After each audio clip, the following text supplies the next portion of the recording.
Okay, today we're going to be looking at the style of Roy Lichtenstein. It's a Year 10 project. A lot of the boys have been bringing in personal items, obviously to personalise the project. This is some of the items James Flaunders has brought in. Obviously he goes shooting. I've got some capsules from the gun here, obviously the glasses and the ear protectors here. And we've arranged them on the page suitably in the previous lesson. But what we're going to do now is look at the style of Roy Lichtenstein. It's very important to realise that Lichtenstein would take these objects and basically produce, as you can see in this picture here of a woman shooting, he would make them more graphic, the images, so that the images are basically blocked in, meaning that we take the capsules here, as you can see, and basically make them a lot more graphic, simplifying them as though they've been put under a lamp. And that's what Lichtenstein did. He took images which were quite complex, as you can see with the image here of the woman, and he simplified them. Now the way you simplify these objects is to basically produce thick outline. Obviously you need to keep the three-dimensional form as we're doing here, but you can simplify it. These capsules here, you can see that in previous lessons we've made them turn by using contour lines. You simplify the lines here, as I've done, as you can see, and basically a nice thick outline as well. We're still following the form, but we're simplifying it. We're not adding every single finite detail.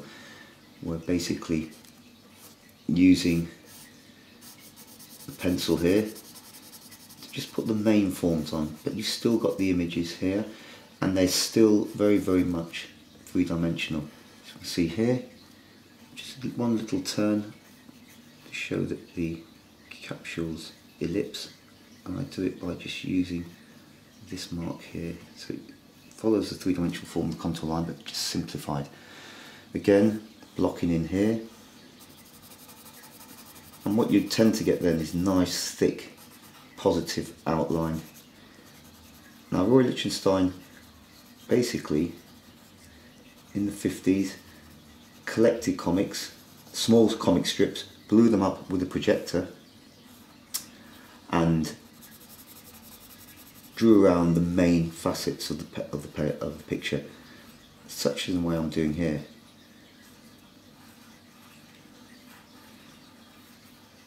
You can see, nicely blocked in.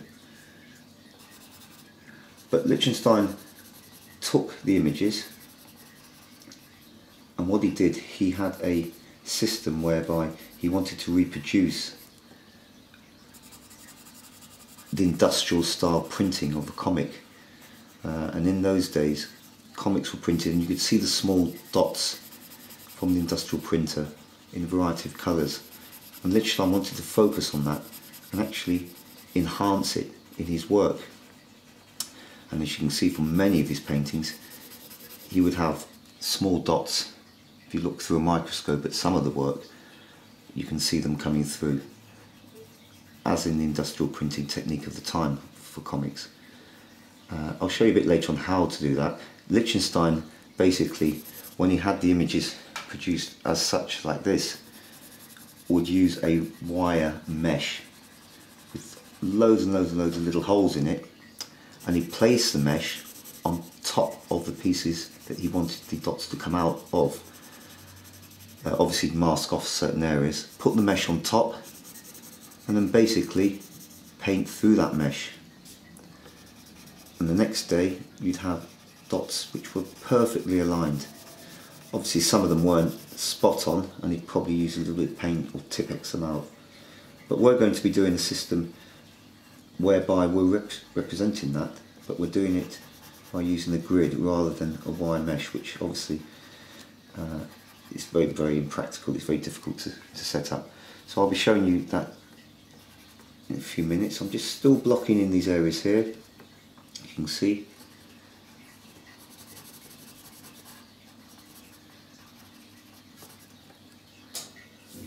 And also in Roy Lichtenstein's work,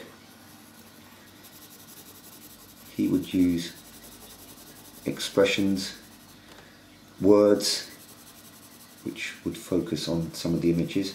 We're not going to actually put those in here. He used blam, whack, various words on these pieces of work. Obviously this famous one which is in the Tate. You can add those in if you so wish, especially to enhance your project. As I said, I've finished blocking in roughly now. Then what we're going to do, we're going to be using the Bende dot system now, which Lichtenstein called it, which was to basically produce the dots on the system. Now what I'm going to do is 45-degree angles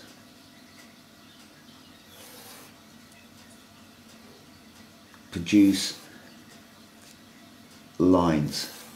This side you can see, and what I'm going to do is go 45 degrees the other way. Just gives us a nice balance. I mean, some of the students have done them pretty much straight on. I like the fact that it's kind of got a slight slant and the dots actually flowing that way. If you can see, the dots will fit inside this grid I've created here. But you must get them accurate. Some of the boys actually mark out individually where the dots should go. As you can see, I've done down here. If you do them lightly first, it will enable you to predict where the lines go. The more accurate the dots, the more accurate the outcome.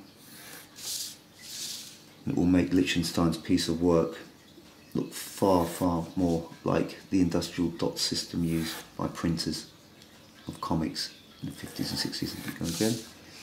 Slightly misplace that one. If you do slightly go out, you can just readjust. It's not a big problem.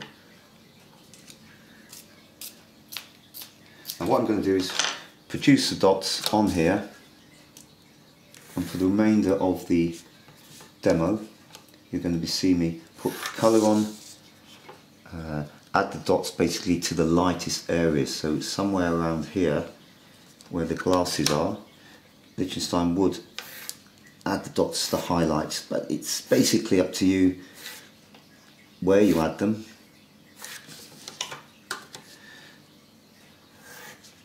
So I'll continue to block in for the remainder of the demo, add highlights and obviously bright primary colours, which Lichtenstein was so fond of, which gives these images such a powerful effect. He didn't use mid-tone, he just used the primary colours and secondary colours full on, and that's what gives the pop art images such a fantastic effect. Okay.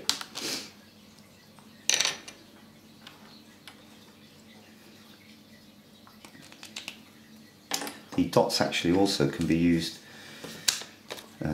self-adhesive dots can be used. I'll just show you an example here. Some of the boys use self-adhesive dots. If you slightly struggle, you can put those and align them right in the centre of the small matrix you've created. Okay, so that can be done in that way. Okay, but for the purpose of this demo, we're going to be using felt pens. Okay.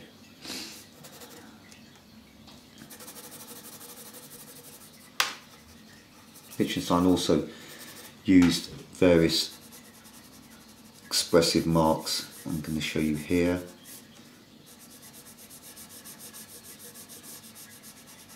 Like lines which just go straight forward like this.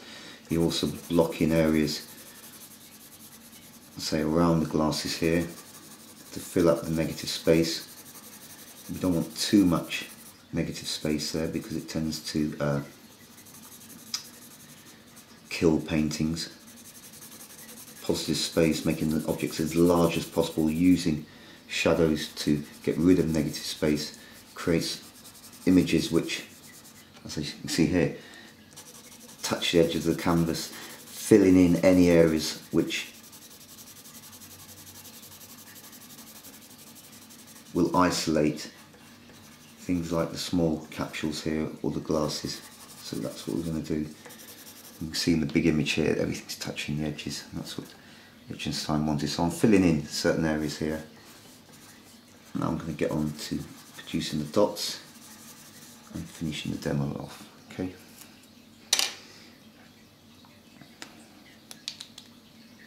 Can use complementary colours. So some of the areas can be red, some can be green. You can see I'm putting the dots centrally here, getting them exactly the same size. I mean, last year some of the students weren't putting them exactly the same size. We did it briefly, and the grid also wasn't accurately rendered. So this year we're going to get it perfectly right. Can you see the dots there, but exactly the same size?